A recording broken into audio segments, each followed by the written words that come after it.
கடலூரில் பருவமழை காலங்களில் வெள்ள அபாயம் ஏற்பட்டால் மேற்கொள்ள வேண்டிய பாதுகாப்பு நடவடிக்கை குறித்து ஒத்திகை நிகழ்ச்சி மாவட்டத்தில் இன்று அமராவதி மற்றும் காவிரி ஆற்று பகுதிகளான 5 இடங்களில் நடைபெற்றது. கரூரில் பருவமழை காலங்களில் பலத்த மழை காரணமாக ஆற்றில் அதிக நீர்வரத்து இருக்கும்போது பொதுமக்களின் உயிர் உடைமைகளுக்கு பாதிப்பு ஏற்படாதவாறு முன்னெச்சரிக்கை நடவடிக்கை, மீட்பு நடவடிக்கை போன்றவை மேற்கொள்ளப்படுகிறது. இது தொடர்பாக கரூர் மாவட்டத்தில் இன்று மாலை 4 மணி முதல் 5 மணி வரை 5 இடங்களில் பாதுகாப்பு ஒத்திகை நடைபெற்றது.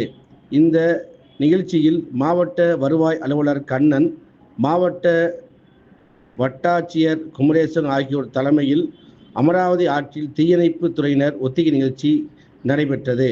காவிரி ஆற்றுப்படுகையான தவுட்டுப்பாளையம், மாயனூர், வாங்கல் மற்றும் குளித்தலை கடம்பன் கோவில் பகுதிகளில் குளித்தலை சார் ஆட்சியர் சுவாதி ஸ்ரீ மற்றும் மாவட்ட நிர்வாகம் மூலம் அனைத்து அரசு துறை ஒருங்கிணைந்து பேரிடர் மேலாண்மை ஒத்திகை நிகழ்ச்சி நடைபெற்றது.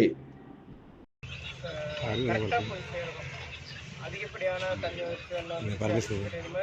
பதற்றம் இல்லாமல் என்ன உண்மையான தகவலோ அதை மக்கள்கிட்ட சொல்லணும். அதே மாதிரி இப்போ காவல்துறையாக இருக்கட்டும், டிஎம்சி மீட்பு துறையாக இருக்கட்டும், சொல்லிட்டு ஹெல்த் டிபார்ட்மெண்ட் எல்லாரும் அப்பப்போ கேட்டு தெரிஞ்சுக்கணும்.